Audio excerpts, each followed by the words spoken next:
I'm just waiting for Stewie to come in and see me, and he'll go over that. But it looks like, from early indications, that everybody's fine for tomorrow. But we'll get that in about another hour. We'll have exactly if anybody has to be held either off the ice or out of contact. So there's two scenarios there, because we'll get into contact right away tomorrow. Mike, how much have you studied over here last year, and how much will you tweak how you approach this season? What's different for you entering year 2? Well, we generally, as I mentioned before, earlier in the summer, we have a list of things in each area that we took a look at, whether it's how we approach meetings. We're going to do some different things in our meetings with the team this year, shorten it up, smaller groups. We're going to do a lot more smaller group meetings. So defense as a group will, starting even tomorrow, we'll meet together and go over our systems and our structure, how we play the game, and in that area there's a couple little things, but the general framework will be the same. But we took a look at every single thing we do, from our fitness to our on ice to how we run our practice to the strategy into the games. Travel, and then we have a checklist of a couple of things in each area that those are the things we're going to improve on this year. With the penalty minutes you guys had last season, and I know discipline was something you wanted to sort of change, how do you go about doing that? Maybe not so much in practice, but when preseason games start? Well, I think it does start in practice, because you get competitive drills in practice, and if there's a penalty in practice, you're doing a 3-on-3 drill down low, and a defenseman grabs a guy out of the corner when he should have better body position, you've got to clamp down on that right away so it doesn't creep into your game. So those types of penalties, holding, restraining, hooking type penalties, keeping your feet moving on the back check rather than getting the stick in there, those are all habits and details you have in practice. And then for the carryover for the games, a lot of the things I was talking about is just in-game discipline, your composure, how you handle situations that are happening to you in the game. We need better composure in some of those areas to get our penalty minutes down to where we want them. Mike, what do you see Gonchar's role, and how deep is that competition for spots on the defensive side? Well, our defense is fairly wide open right now, and Sergei Gonchar is a player that people know well here. You look at his track record, over 1,300 games, 800 points. He's had a phenomenal track record at the NHL level. His puck decisions are really good. His poise with the puck is very good. And like everybody else in training camp here, because of the games, they're going to get a good opportunity to show what they can do. And people will separate themselves. We've got a group of defensemen there. We just want to see the table set. Let's see who separates himself from each other. But Gonch is a player that we like because of how he plays. And he can fit into our system. I want to see how he handles the camp and how he handles the games. Phil Kessel's obviously garnered a lot of attention, and a lot's been said about him playing with Sydney, but in training camp and preseason games, will you see what other looks you can get from him and what else he will do for your club? Yeah, you'll see starting tomorrow we're going to have a mixture of lines in practice, and part of the first couple days is allowing some of our young guys to play with some of our older guys so that they learn the pace and the tempo to play with. As we start to get into games, we have a framework over the course of the games we plotted out right now, barring injuries where we have to make adjustments, where we want to see guys playing with certain players. And so as we move into the games, I think first game Phil will play in, I think is slated for the first game here, so the Carolina game. And in that game there, the lines may be mixed up to the next game. And we're going to look at pairs a lot, and the third guy will rotate. And what do you like with him with Sydney as opposed to again? Well, I don't think it's as opposed. I think both Sid and Gino play with pace and speed to their game.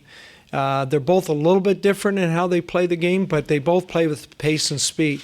So the one thing I like with Phil is that he carries the speed well. He's a dangerous attack player with the puck. He can play a give-and-go game. Both of those centers play a give-and-go game. So really, he probably does match up with both fairly close, and we'll see sort of where it sifts out. And early, as I said before, we'll start him with Sid, see how he looks with Sid. And everything else in training camp, that's the purpose of the next 3 weeks, is to sort of make sure you're heading into the season with a set lineup that you really liked in training camp. Mike, with a guy like Farnham, how many opportunities are there for some of these younger guys to try to break into your lineup? Well, as I see it, there's a couple things there. One is, are you here for opening night, or do you play games over the course of the season? So there's several of those players that are vying for one or two spots for opening night up front. But really, they're battling for the opportunity to be the first call up, and that type of situation. Farnham, by the way he played last year, in my mind, has a chance to be here on opening night. So I want to see how he fits into our group again here in training camp. But I like his energy. I like his physical play. He can do things in our forward group that other guys can't do. He brings things to the table that other guys don't. So he's played well in Wilkes, and last year I know Heinze really liked him, and certainly when he came up with us, we really liked the way he plays. He does have to, like other players, add a little bit to his game, and that's what we're probably going to be looking for here in training camp that may separate him. Mike, kind of a major change really in hockey with the 3-on-3 coming into play. How much thought have you put into that as a coach, and have you talked to other coaches, and do you approach it differently? Is it going to be some set plays, or is it wide open? What do you think about the whole situation? Well, actually, we watched in the summer at our development camp, we watched American Hockey League games last year, so we had a bank of probably 15 to 20 3-on-3 games.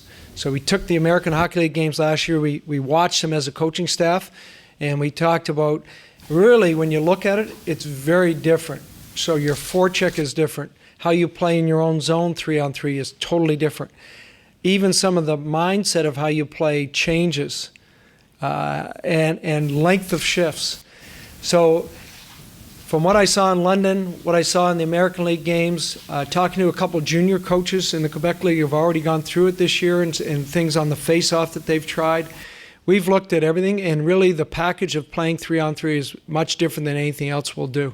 So we do have to have a game plan, and now the NHL has gone to 3 games. They've given us 3 games where we're going to play 3-on-3 automatically in the preseason games.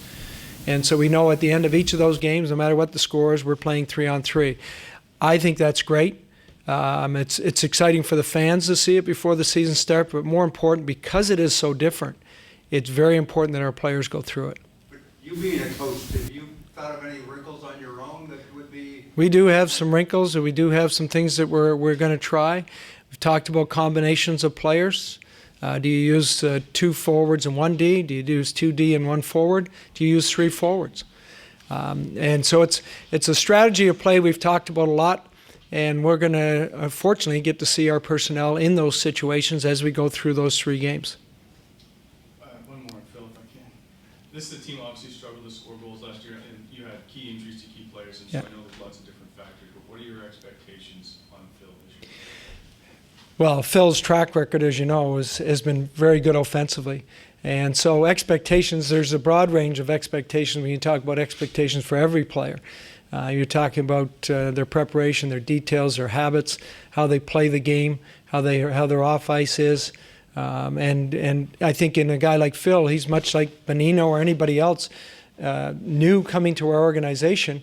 He's going to try and get used to how we do things here in Pittsburgh as quick as he can. We're going to have to, with all those guys, really work with them over the course of training camp.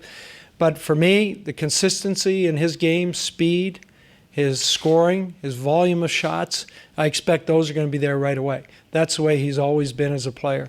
And he's going to add a lot to our attack being like that. The other part of our attack that I believe is going to be improved this year is our back end. I believe our back end will be a lot more active consistently.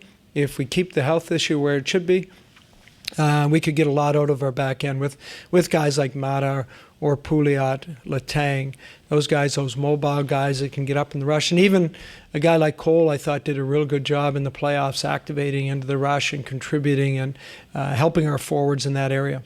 And speaking of those injuries you had, with Dupuis and Mata and Letang, I guess, what did you learn about those guys who have battled through some obviously different injuries that aren't usual to hockey? Well, the one thing is with those guys is, I don't know if you've interviewed them today, but in particular, those 3 guys, you talk to them, they're all 3 of them are very driven. They're all positive. They're always, even like Dupuis last year, I appreciate everything he did. Like, he worked right to the end to try and be ready for us if we extended our playoff series long enough so that he had a chance to get back in. Ole Mata has had 2 bad injuries here since he's been here, and you couldn't have a more positive young guy. And then Chris Letang, I just watched him in the room doing his tests. He's a machine now. And you talk to guys like Gary Roberts is in there, and Gary saw him as a young kid coming into the organization. And now you look at him, and his physical physique, he's strong, he's powerful, he's a great athlete. And he just feels he's got a lot of energy right now. He feels good, he's excited about coming back in with the team. And I'm hoping that all 3 of those guys, as we talked about with Jason here, just that they're all ready and they get cleared today. I expect they will. Coach, when the trade was made, there was a lot of discussion about how guys like either Gino or Sid would open up ice for Phil. Can that work the other way too? Given you mentioned his speed, can his speed open up ice for Sid and Gino as well? For sure. I think, and looking back, when we prepared to play against Toronto last year, we talked about here's what Toronto does, but more importantly, here's what Phil Kessel does. So our defense, our back check, we've got to be aware of this guy and how he plays the game. So recognizing that, I know other teams are going to be saying that when we play them. They're going to say, Kessel does this, he does that. Anytime you're preparing for a player like that, you know how dangerous he is. And he will, with his speed, he'll back people up, and he'll create openings, he'll create seams. And the other part of his game, I think sometimes it's underestimated. You talk about his scoring, you talk about his volume of shots, his shot. You know, he has a very deceptive shot. But I think it's his playmaking ability. I've watched a lot of clips on him and just what he does with the puck, not only on the power play, as guys know, they see him on the power play, but it's how he handles the puck 5-on-5 in tight situations. He can make those plays that not a lot of people see. So sometimes Phil's underestimated in that playmaking area, and that excites me because, again, I go back to Sid and Gino are a give-and-go center. They aren't lug it all the way down the ice by themselves. They like that give-and-go game and hit holes and be available. And Phil can play that game. Thanks, Mike. All right.